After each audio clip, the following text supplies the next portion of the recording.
Hello friends, मैं लेके आ गई हूँ टैरोट का रीडिंग जिसका टॉपिक रहने वाला है कि आपकी शादी किससे होगी, आपकी मैरिज किससे होगी, ये हम जानने की कोशिश करते हैं। जिन्होंने मेरी चैनल सब्सक्राइब की है थैंक यू वेरी मच। जिन्होंने अब तक नहीं की है जल्दी से कर दीजिए ताकि आपको मेरी सारी रीडिंग्स मिल सके। आप सबके प्यार और सपोर्ट के लिए थैंक यू वेरी मच। मेरी सारी रीडिंग जनरल होती है, टाइमलेस होती है। जब भी आपकी नज़र के सामने आएगी उस वक्त के लिए आपके लिए मैसेज होंगे, ठीक है। और सभी रीडिंग सभी से रेजोनेट नहीं हो सकती। जितने मैसेजेस आपको लगे कि आपके लिए है उतने लीजिए, बाकी के छोड़ दीजिए। चलिए रीडिंग शुरू करते हैं। सबसे पहले मैं भगवान जी का एक कार्ड निकालती हूँ जो कि हमें बताएगा कि आप में कौन से भगवान की क्वालिटी है या फिर आपके पर्सन में कौन से भगवान की क्वालिटी है, वो हम देख लेते हैं। पहले जिनसे आपकी शादी होगी उनमें कौन से भगवान की क्वालिटी होगी ये हम देखते हैं, ठीक है। हे ईश्वर, मुझे डिवाइनली गाइड कीजिए। जो व्यूअर्स मेरी ये रीडिंग देख रहे हैं उनकी शादी किसी से जिससे होगी उनमें कौन से भगवान की क्वालिटी होगी। ओम नमः शिवाय। उनमें कौन से भगवान की क्वालिटी होगी। ओम नमः शिवाय।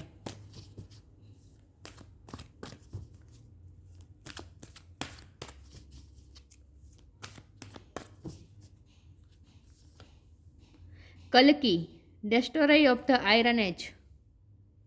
कल्कि का कार्ड है आपके लिए, फोकस हो रहा है। इसके बारे में बाद में बात करते हैं। पहले टेरो से देखते हैं कि आपकी शादी किससे होगी। हे ईश्वर, मुझे डिवाइनली गाइड कीजिए। जो व्यूअर्स मेरी ये रीडिंग देख रहे हैं उनकी शादी किससे होगी, कैसे पर्सन होंगे वो। मेरे व्यूअर्स की शादी किससे होने वाली है। ओम नमः शिवाय।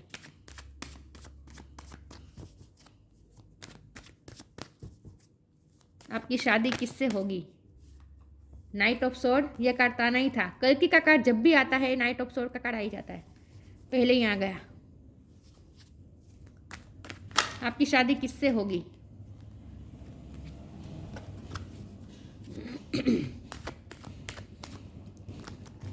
क्वीन ऑफ वॉन्ड,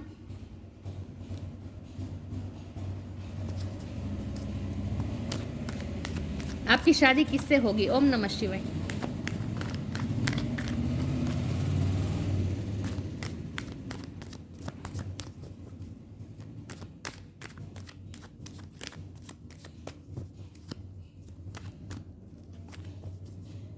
आपकी शादी किससे होगी।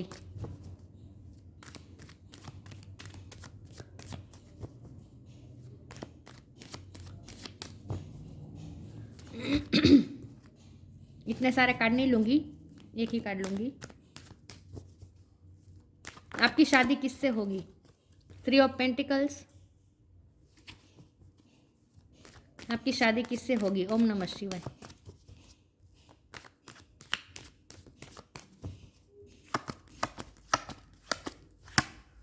10 ऑफ पेंटिकल्स,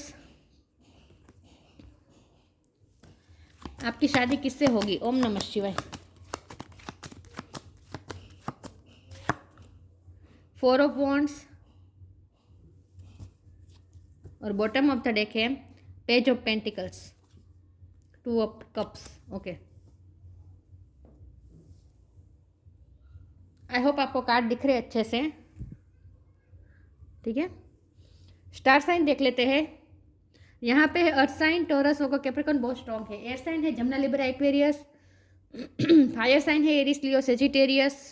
और वाटर साइन भी यहाँ है कैंसर, स्कॉर्पियो, पाइसेस, ठीक है। सारे साइन यहाँ पे मौजूद है लेकिन आपको एनर्जी पे फोकस करना है, स्टार साइन पे नहीं। चलिए रीडिंग शुरू करते हैं और देखते हैं कि आपकी शादी किससे होगी, ठीक है।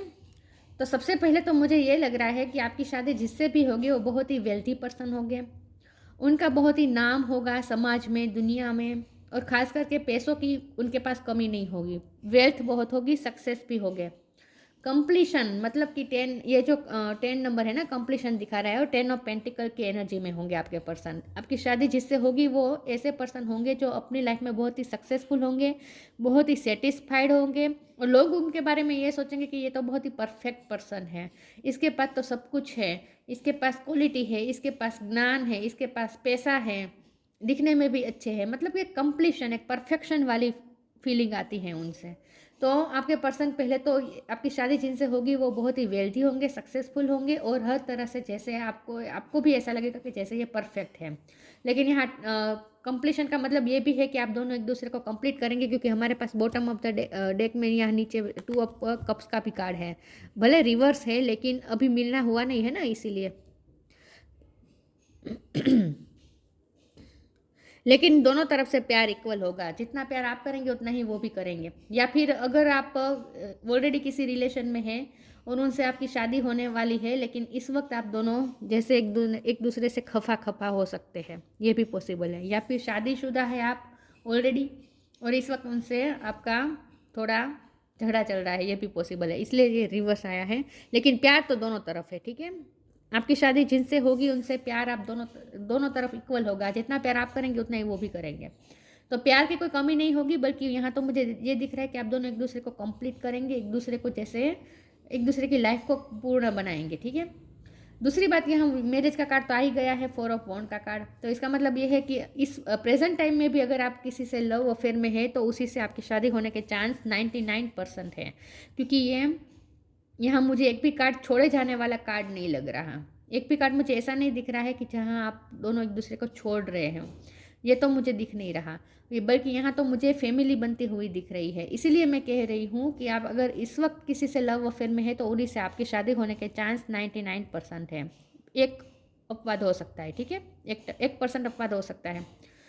दूसरी बात यह है कि यहाँ शादी का कार्ड है, तो मुझे तो लगता है कि ऑलरेडी आपकी शादी तय हो चुकी है। बल्कि आप ये सिर्फ देखने आए हैं कि मैं जिसकी बात कर रही हूँ वो आपकी क्वालिटी आपके पर्सन के मैच होती या नहीं, ये सिर्फ देखने आए हैं। ये भी पॉसिबल है, लेकिन शादी तय हो गई है या फिर होने वाली है, ये भी मुझे कुछ लोगों के लिए लग रहा है। या फिर मुझे ये भी लग रहा है कि कुछ लोग यहाँ ऑलरेडी मैरिड कपल है जो देखने आए हैं, ठीक है। अब हम उनके पर्सनैलिटी ट्रेस के बारे में जानते हैं कि वो कैसे पर्सन होंगे, जिनसे आपकी शादी होगी वो पर्सन कैसे होंगे। तो हमारे पास है कल्कि का card, destroyer of the iron age. ये पर्सन बहुत ही, देखिए दोनों कार्ड सेम टू सेम लग रहे हैं, घोड़े पे सवार जैसे तलवार लेके निकल चुके हैं। ये पर्सन बहुत ही, एक तो स्ट्रॉन्ग माइंडेड होंगे, स्ट्रेंथ की कमी नहीं होगी। दूसरा ये कि ये कम्युनिकेशन के थोड़े तीखे हो सकते हैं, क्लियर कट कम्युनिकेशन करेंगे। झूठ बोलना, झूठे कस्में वादे करना, ये उनमें, मैनिपुलेशन करना, ये उनमें नहीं होगा। जो होगा क्लियर कट होगा। ऐसे पर्सन होंगे। थोड़े एंगर इशू भी हो सकते हैं, लेकिन ये ऐसे पर्सन हैं जो एक्शन मोड में रहते हैं, हमेशा ही एक्शन मोड में रहते हैं। वो कभी सोचते नहीं हैं, जो मन में आया वो तुरंत कर दिया, ऐसे ये पर्सन है। ऐसे पर्सन से आपकी शादी होगी जो बहुत ही स्ट्रॉन्ग माइंडेड है, जो डिसीजन मेकिंग पावर उनकी बहुत स्ट्रॉन्ग होगी, जो एक बार डिसाइड कर लेगा कि मुझे ये करना है तो फिर करना है, फिर उन्हें कोई नहीं रोक सकता। थोड़े स्टबन टाइप भी हो सकते हैं, जिद्दी भी हो सकते हैं। लाइफ को लेकर बहुत ही पैशनेट होंगे ये पर्सन। जो काम करेंगे वो मन से करेंगे, पैशन के साथ करेंगे, अपनी जान लगा देंगे, लेकिन काम पूरा करके रहेंगे। कंप्लीशन उन्हें चाहिए होती है, हर चीज़ में उन्हें कंप्लीशन चाहिए होती है। परफेक्शन के थोड़े ज़्यादा आग्रही मुझे लग रहे हैं ये पर्सन। हो सकता है कि आप थोड़े ऐसे मिजाज के हैं कि चलेगा चलेगा, क्योंकि यहाँ बॉटम ऑफ द डेक में पेज ऑफ पेंटिकल है ना, ये थोड़ी लाइट एनर्जी होती है। तो हो सकता है आप थोड़े उनसे उम्र में भी थोड़े कम हो, वो आपसे उम्र में थोड़ा एज गैप मुझे लग रहा है। पॉसिबल है या फिर नहीं भी है, लेकिन वो मेच्योर ज़्यादा अपने आप को बताएंगे, और आप उनके मुकाबले वो आपको ऐसा कहेंगे कि तुम थोड़े इमेच्योर हो, तुम्हें थोड़ी मेच्योरिटी की ज़रूरत है।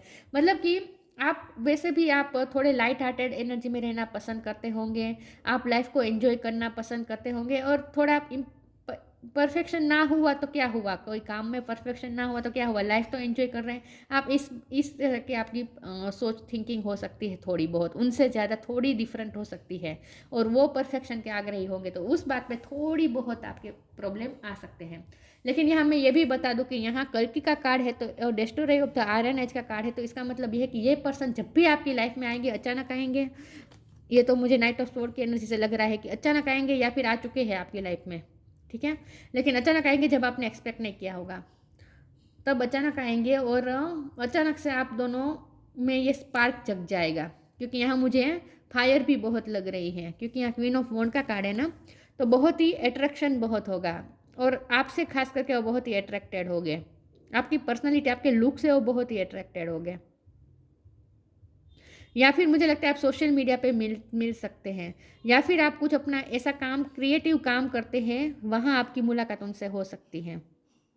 जॉब पर भी हो सकती है, फाइनेंस की जगह पे भी आपकी उनसे मुलाकात हो सकती है। ऑफिस में कोई मिल सकते हैं आप, वर्क प्लेस पे कोई प्रोजेक्ट साथ में काम कर सकते हैं, या फिर रिलेटिव द्वारा भी आप मिले जा सकते हैं। वो होता है ना, रिश्ते लाए जाते हैं, वैसे उस तरह का भी हो सकता है, क्योंकि यहाँ मुझे लोगों का इन्वॉल्वमेंट लग रहा है। लेकिन जहाँ जहाँ आप उनसे पहली बार मिलेंगे या फिर मिले हैं, वहाँ आप दोनों अकेले नहीं हैं, आपके साथ साथ कुछ लोग भी होंगे, तभी आपकी उनसे मुलाकात होगी। और वो बहुत ही एक्सपेक्टेशन नहीं की होगी आपने कि यहाँ आपके फ्यूचर स्पाउस से जैसे मुलाकात होगी, आपने सोचा नहीं था, अचानक से सब कुछ होगा।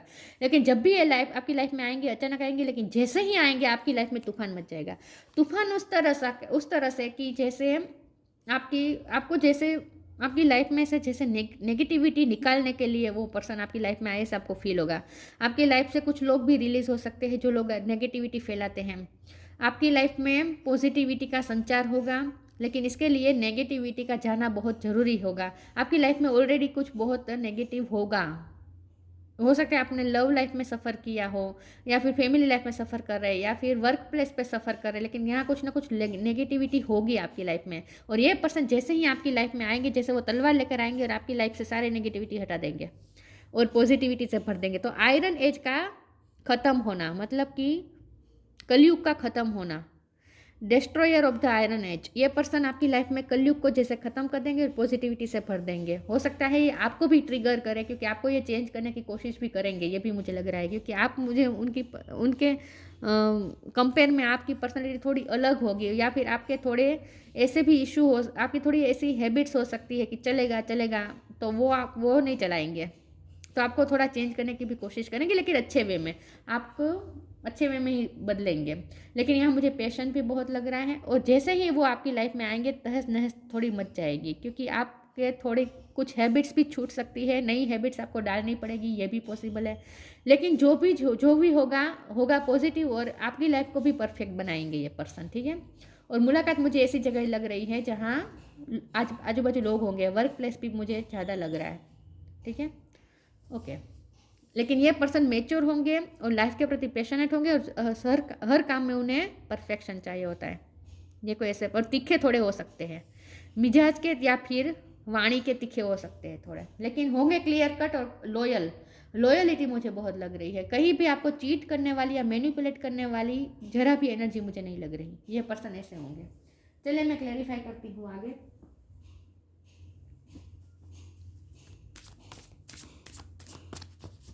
कि आपकी शादी किससे होगी। ओम नमः शिवाय।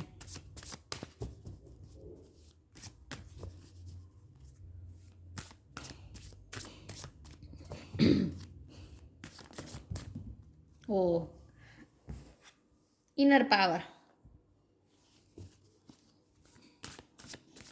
आपकी शादी किससे होगी। ओम नमः शिवाय।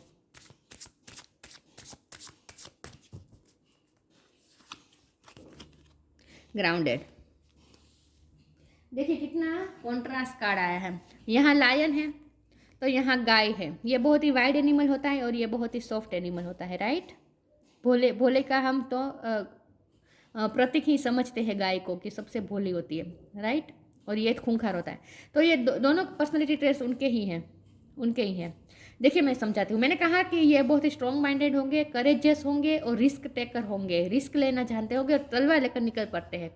जरा सी भी बात पे तलवार लेकर निकल पड़ते हैं, मतलब कि वो जो फैसला कर लिया तो कर लिया, फिर चाहे जो भी हर्डल्स आए जो भी आए, स्ट्रॉन्ग माइंडेड, एक बार डिसीजन कर लिया तो कर लिया। तो इनर पावर बहुत होगी। Give me the courage and the power to do what must be done. जो करना है वो करना ही है, जो करना ज़रूरी हो करना ही है, चाहे कोई भी रोके कोई भी टोके, कुछ भी हो। सब हर्डल्स को चीर लेंगे, डिस्ट्रॉय कर देंगे, लेकिन करना है तो करना है। मतलब कि इनर पावर, डिटर्मिनेशन, करेज, स्ट्रॉन्ग माइंडेड पर्सन होंगे ये, ठीक है। यहाँ पे ग्राउंडेड है, तो जितने वो स्ट्रॉन्ग माइंडेड, जितने करेजेस, थोड़े एंगर इशू भी हो सकते हैं, लेकिन जैसे वो ऐसे है, स्ट्रॉन्ग माइंडेड है और पावरफुल है, उतने ही वो ग्राउंडेड होंगे। ग्राउंडेड होने का मतलब ये नहीं होता कि बहुत ही कमज़ोर होना। ग्राउंडेड होने का मतलब होता है कि डाउन टू अर्थ होंगे, जरा भी ईगो नहीं होगा, गुस्सा होगा लेकिन ईगो नहीं होगा। ये जिनका गुस्सा होता है, ईगो नहीं होता है ना, वैसे पर्सन का गुस्सा भी शांत जल्दी हो जाता है, और उन्हें गुस्सा भी कोई इनोसेंट बात पे आता है, कोई डेंजर बात नहीं होती जिसमें वो गुस्सा करते हैं। इनोसेंट छोटी छोटी बातों में गुस्सा कर देते हैं, लेकिन वो उनका गुस्सा भी बहुत ही सॉफ्ट तो नहीं कह सकते, लेकिन वो थोड़ी देर के लिए होता है, ठीक है। लेकिन ये पर्सन ग्राउंडेड बहुत हो गए, बहुत मतलब कि डाउन टू अर्थ होंगे, जरा भी ईगो नहीं होगा। इतनी सारी उनके पास वेल्थ होगी, पैसे होंगे, सक्सेस होगी, रिस्पेक्ट, लोगों में उनकी रिस्पेक्ट होगी, सब कुछ होगा, लेकिन फिर भी उनमें बिल्कुल भी ईगो नहीं होगा, और वो ज़मीन पे भी बैठ जाएंगे। चाहे उनके पास पैसों की कोई कमी नहीं होगी, लेकिन अगर आप उनसे कहेंगे कि ज़मीन पे बैठ जाओ तो बैठ जाएंगे। अगर परिस्थिति ऐसी आएगी कि मजदूरी भी करनी पड़े तो वो कर लेंगे। इस तरह के ये पर्सन है, तो ग्राउंडेड बहुत है, और आपको वो बहुत सिक्योरिटी देंगे। क्योंकि यहाँ देखिए काऊ पे बर्ड बैठी है ना, तो मतलब ये है कि आप ये है और ये वो है, तो आपको वो सर पे बिठा के रखेंगे, सर आँखों पे रखेंगे, पलकों पे बिठा के रखेंगे, और आपको आपकी केयर भी बहुत करेंगे। लेकिन मुझे ये भी लग रहा है कि साथ साथ में वो फैमिली की केयर भी बहुत करेंगे। जितना वो आपकी केयर करेंगे उतना ही आपकी फैमिली की और उनकी फैमिली की भी केयर करेंगे। क्योंकि यहाँ देखिए दूसरे बर्ड भी मुझे दिख रहे हैं, तो इसका मतलब ये है कि वो बहुत केयरिंग नेचर के होंगे, लेकिन आपको सर पे बिठा के रखेंगे, आपको पेडिस्टल पे रखेंगे, लेकिन साथ में दूसरों को भी रखेंगे, दूसरों की भी केयर करेंगे। ये पर्सन बहुत ही केयरिंग भी होंगे। दिखा नहीं पाते होंगे अपनी केयरिंग नेचर, लेकिन अंदर से उनकी केयर होगी। वो प्रैक्टिकली करना जानते हैं, प्रैक्टिकली केयर करना जानते हैं, सिर्फ दिखाने में नहीं, बोलने में नहीं मानते, केयर करके बताते हैं। और आप उनके पास सेफ महसूस करेंगे। जब वो आपके पास होंगे ना, आपको ऐसा महसूस होगा जैसे आप सेफ हैं। Many of the most evolve being in on earth regular folks living with joy dignity and courage. यहाँ भी करेज की बात हो रही है। जॉय डिग्निटी और करेज के साथ जीना पसंद करेंगे, लेकिन ग्राउंडेड बहुत होंगे, डाउन टू अर्थ होंगे, प्रोवाइडर होंगे, सबकी केयर भी करेंगे, लेकिन प्रैक्टिकल वे में। इमोशनल नहीं, इमोशन बताना नहीं आता होगा उन्हें, ऐसा भी मुझे लग रहा है। चलिए मैं आगे क्लेरिफाई करती हूँ, आपकी शादी किससे होगी। ओम नमः शिवाय।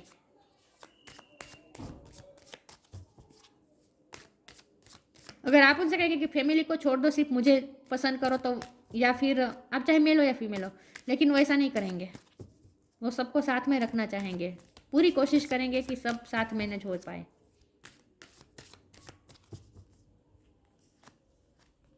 Share your boundaries, tough time. Share your boundaries. Charitable भी होंगे, चैरिटी बहुत करते होंगे, लोगों की हेल्प करते होंगे, हेल्पिंग नेचर के होंगे। शेयर योर बाउंड्रीज, अकेले अकेले खाना उनका नहीं है, अकेले खाते भी नहीं है। जब भी खाते हैं सबको साथ में, सबके साथ करते हैं, मतलब कि टीम वर्क में मानते हैं, और सबके साथ बांट के खाने में विश्वास करते हैं। मैंने कहा ना, वो आप अगर ये कहेंगे कि सिर्फ मुझे ही रखो, मुझे ही दुनिया बना लो, तो वैसा नहीं करेंगे। फैमिली को भी इक्वल साथ में रखेंगे। You have enough for your needs and some extra to share it with others. Remember the golden rule, what you give you get back. जो आप दूसरों को देंगे वहीं आपके पास वापस आएगा। इसलिए उनके पास वेल्थ बहुत होगी, क्योंकि वो चैरिटी भी बहुत करते होंगे, लोगों की हेल्प करना ये उनका नेचर होगा। टफ टाइम, उन्होंने टफ टाइम भी देखा होगा अपनी लाइफ में, इसीलिए इतनी पावर करेज आ गई है अब उनमें। Let go all that has happen, उनके लाइफ में कुछ ना कुछ टफ टाइम तो हुआ होगा, पास्ट में रहा होगा। मुझे लगता है बहुत पहले से ही उन पर जवाबदारी, रिस्पॉन्सिबिलिटी आ चुकी है, इसलिए वो इतने मेच्योर हैं। Let go all that has happen, the bad and time will also surely go, complete destruction always live behind seeds of regrowth in the generation. लेकिन उन्होंने जीरो से शुरुआत की होगी, उनकी लाइफ में कुछ ना कुछ टफ टाइम आया होगा पास्ट में, जहाँ सब कुछ खत्म हो चुका होगा, और वहाँ से उन्होंने अपने दम पर शुरुआत की हो और सब कुछ खड़ा किया है, ये भी मुझे लग रहा है। तो सेल्फ मेड पर्सन तो ये होंगे। और दूसरी बात मुझे ये लग रही है कि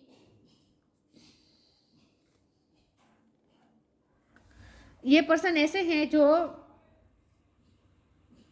अपनी फीलिंग्स नहीं दिखा पाते हैं, इमोशन दिखाना उन्हें नहीं आता होगा, लेकिन उनमें सेल्फ पावर बहुत है, फिर से खड़ा होने का पावर बहुत है उन पे।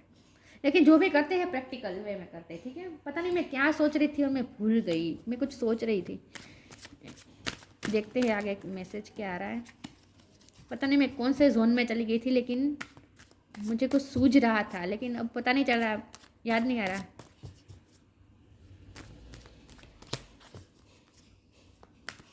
चलिए देखते हैं कि ये पर्सन कैसे होंगे, किससे आपकी शादी होगी।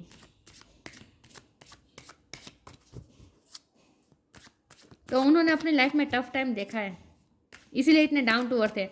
वो एक अपनी शुरुआत कभी नहीं भूलते। ग्राउंडेड वो इसीलिए है क्योंकि वो चाहे उनके पास जितना भी पैसा आ जाए, लेकिन जब वो पैसे की कमी थी उस वक्त जो उनकी हालत थी वो हालत को वो याद रखते हैं, और इसलिए वो मानते हैं कि कभी भी ये फिर से जा सकता है, फिर से रीग्रोथ करना पड़े, रीजनरेट करना पड़े, तो उसके लिए वो तैयार रहते हैं, इसलिए इतने डाउन टू अर्थ है। कुछ लोग होते हैं कि पहले गरीबी महसूस करते हैं, लेकिन बाद में पैसे आ जाते हैं तो फिर वो पुरानी चीज़ पास्ट को भूल जाते हैं और ईगो में आ जाते हैं। आपका पर्सन का ऐसा नहीं है, वो जीरो में से खड़े हुए हैं लेकिन वो जीरो को याद रख रहे हैं, और कभी भी जीरो में आ सकते हैं उस बात को भी वो याद रखते हैं। ये बहुत अच्छी बात है।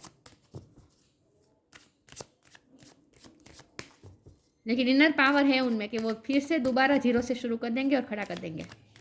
अपने आप पे बिलीव बहुत है उनका। Self power, will power, growth, gratitude, impasse. ये पर्सन आपकी लाइफ में भी ग्रोथ लेकर आएगा, और ये अपनी लाइफ में भी उन्होंने ग्रोथ लाई है खुद मेहनत करके। लेकिन आपकी लाइफ में वो ग्रोथ लाएंगे तो आप उन्हें ग्रेटिट्यूड शो करने वाले, आप उन्हें थैंक्स कहने वाले, और वो भी आप भी उनकी लाइफ में ग्रोथ लेकर आने वाले हैं। ऐसा भी मुझे लग रहा है, क्योंकि दोनों तरफ मुझे इक्वल लग रहा है। आप भी उनकी लाइफ में ग्रोथ लेकर आएंगे तो वो आपको भी थैंक्स कहेंगे। लेकिन ये पर्सन ना डाउन टू अर्थ बहुत है, और बात बात पर आपको थैंक्स कहेंगे। गिफ्ट नहीं देंगे, लेकिन बार बार थैंक्स की भावना आएगी उनमें, उनके मन में। आपके लिए ग्रेटिट्यूड बहुत होगा उनके मन में, और आपके लिए भी, आपके मन में भी उनके लिए बहुत ग्रेटिट्यूड होगा। लेकिन बहुत से लोग हैं जो उन्हें ग्रेटिट्यूड शो करें। मुझे लगता है बहुत से लोगों की लाइफ में उन्होंने ग्रोथ लाई है, बहुत से लोगों की लाइफ में उन्होंने हेल्प की है, इसलिए बहुत से लोग उन्हें थैंक्स कह रहे हैं। जैसे इम्पास, आप जब ये पर्सन मिले तब आपके पास, आप दो राह पे खड़े हो और आपके पास दो ऑप्शन हो, ये भी पॉसिबल है, जहाँ आप कुछ ना कुछ चूज़ करें, ये भी पॉसिबल है। या फिर उनके लाइफ में ऐसा हुआ था पास्ट में, जहाँ वो दो राही पे खड़े थे और उन्होंने एक फैसला करना था, और जो फैसला उन्होंने किया, जो रास्ता उन्होंने अपनाया, उस रास्ते पे वो इस वक्त ग्रोथ ला कर रहे हैं। ये भी पॉसिबल है। उनकी लाइफ में कुछ, उनके लाइफ की स्टोरी यहाँ मुझे कुछ हाईलाइट होती दिख रही है कि उनकी लाइफ में पास्ट में टफ टाइम आया था, और उसके बाद उन्होंने अपने आप को खड़ा किया। उसके बाद उनके पास दो रास्ते थे और उन्होंने एक रास्ता चूज़ किया और उस रास्ते को पकड़ के रखा, और वहाँ उन्होंने ग्रोथ ला कर रखी। मतलब कि सेल्फ मेड पर्सन है ये।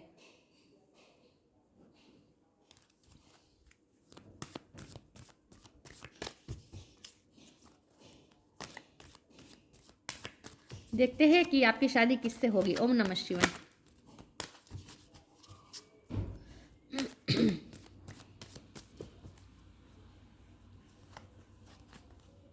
गो outside, wait for winter. Winter season में आपकी शादी हो सकती है उनसे, या फिर विंटर सीजन में आपके फ्यूचर स्पाउस से मुलाकात हो सकती है। Go outside, it's time to go outside, tune into the powerful peace of nature where ever you are and feel at one with your habitat. बाहर जाना उन्हें अच्छा लगता होगा, घूमना फिरना अच्छा लगता होगा। घोड़े पे सवार तो रहते ही, हमेशा बाहर निकलने के लिए तैयार रहते हैं। मुझे लगता है उन्हें कार का शौक होगा, बाइक का शौक होगा, चाहे मेल हो या फीमेल हो, लेकिन वाहन का शौक होगा उन्हें, और बाहर घूमना उन्हें पसंद होगा। गो आउटसाइड, घर में पाँव नहीं टिकते होंगे उनके, और आपको भी घुमाएंगे ढेर सारा। घुमाएंगे मतलब सच में ट्रैवल करवाएंगे, बाकी तो घुमाने वाली एनर्जी नहीं है, आपको मैनिपुलेट करने वाली एनर्जी बिल्कुल नहीं है। जो है क्लियर कट है, सामने है। Wait for winter, during the colder month of fairy queen of winter. अब विंटर सीजन में आप कहीं बाहर भी जा सकते हैं उनके साथ घूमने इस विंटर में, ये भी पॉसिबल है।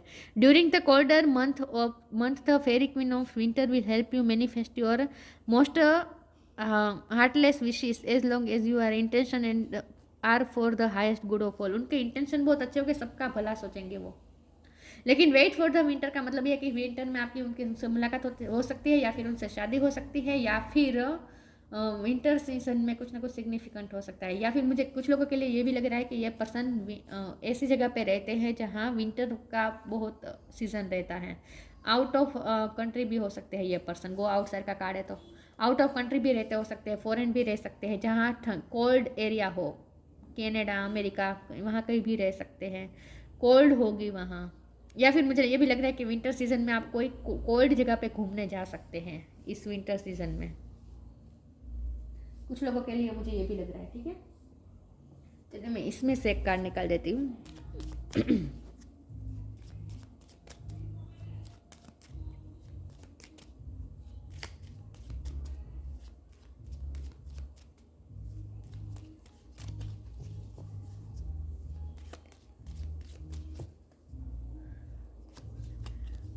Fruition, rest assured your dreams and vision will come to fruition. उन्हें फ्रूटेशन चाहिए, परफेक्शन चाहिए, सक्सेस चाहिए। उन्हें जो ड्रीम देखते हैं, मैंने कहा ना ड्रीम देखते हैं तो फिर उन्हें पूरा करके ही रहते हैं। फ्रूटेशन चाहिए होते हैं, आउटकम उन्हें अच्छा चाहिए होता है। उनका विज़न बहुत ही फोकस होता है, ड्रीम पूरे करने हैं तो करने हैं बस, और फ्रूटेशन ही चाहिए। ऐसा नहीं है कि सक्सेस नहीं मिलेगी तो छोड़ देंगे, नहीं, सक्सेस जब तक नहीं मिलेगी तब तक करते रहेंगे, लेकिन चाहिए उन्हें फ्रूटेशन। कल की destroyer of the iron age, strength in adversity. हो सकते हैं गवर्नमेंट जॉब हो उनकी, ये भी पॉसिबल है, लेकिन स्ट्रेंथ इन एडवर्सिटी का मतलब ये कि सबके साथ वो न्याय करना चाहेंगे, किसी के साथ अनफेयर नहीं करने देंगे। मैंने कहा ना, वो अगर आप कहेंगे कि मुझे ही चूज़ करो, फैमिली को छोड़ दो, माँ बाप को छोड़ दो, नहीं करेंगे, चाहे आप मेल हो या फीमेल हो। अगर वो फीमेल है फिर भी वो अपने पेरेंट्स को साथ में रखेगी, ये भी मैं बता दूँ। अगर वो फीमेल है तो मतलब कि साथ रखेगी का मतलब उनकी केयर करना चाहेगी, वो आपके लिए अपने पेरेंट्स को नहीं छोड़ेगी, ये भी मैं बता दूँ। ओवरकमिंग आर्ग्यूमेंट्स में वो एक्सपर्ट हो सकते हैं। मैंने कहा ना, तीखे हो सकते हैं थोड़े, आर्ग्यूमेंट हो जाएगी थोड़ी बहुत आपके उनके साथ, लेकिन वो मेजर इशू मुझे नहीं दिख रहा है, ठीक है। लेकिन ये पर्सन डिबेट में बहुत स्मार्ट होंगे, डिबेट में आप उनसे नहीं जीत पाएंगे, उनके पास तर्क बहुत होगा, लॉजिक बहुत होगा। लॉ में भी हो सकते हैं ये पर्सन, लॉ की पढ़ाई की हो सकती है। Determination in combating evil, determination power बहुत है, और एविल एनर्जी उन्हें चाहिए ही नहीं। जो भी उनसे एनवी बने, उनके एनवी बनेगा ना, जो उनसे दुश्मनी करेगा ना, उनके तो खैर नहीं। और एविल एनर्जी उन्हें अपनी लाइफ में चाहिए नहीं, उन्हें अपनी लाइफ में पॉजिटिविटी चाहिए। Escaping the negative influence of the age of Kalyug का नेगेटिव इन्फ्लुएंस उन पर नहीं हुआ है। इसका मतलब ये है कि डाउन टू अर्थ का भी कार्ड इसलिए आया था। ये पर्सन वेनिटी में नहीं मानते हैं, चकाचौंध में नहीं मानते, पार्टी करना, शराब पीना, ये सब भी नहीं। बहुत ही ग्राउंडेड और बहुत ही कल्चर को इम्पोर्टेंस देने वाले, कल्चर से ज़्यादा बहुत ही ये जो कलयुग के जो इन्फ्लुएंस है ना, उनसे वो बचे रहेंगे। इन शॉर्ट, कलयुग का उन पे असर नहीं है कोई भी। सत्व सात्विकता होगी उनकी जीवन शैली में भी सात्विकता होगी, और आपकी लाइफ में भी वो सात्विकता से ही भर देंगे आपकी लाइफ को भी। आपकी लाइफ में चेंजेस तो लाने वाले हैं ये पर्सन, ये भी मैं बता दूँ। चेंजेस वो लाएंगे आपकी लाइफ में बहुत सारे, इसलिए मैंने कहा तूफान मच जाएगा जब भी आपकी लाइफ में आएंगे। तो ये थी रीडिंग, अच्छी लगी हो तो लाइक कीजिए, शेयर कीजिए। मिलते हैं नई वीडियो में, तब तक के लिए गुड बाय, ओम नमः शिवाय।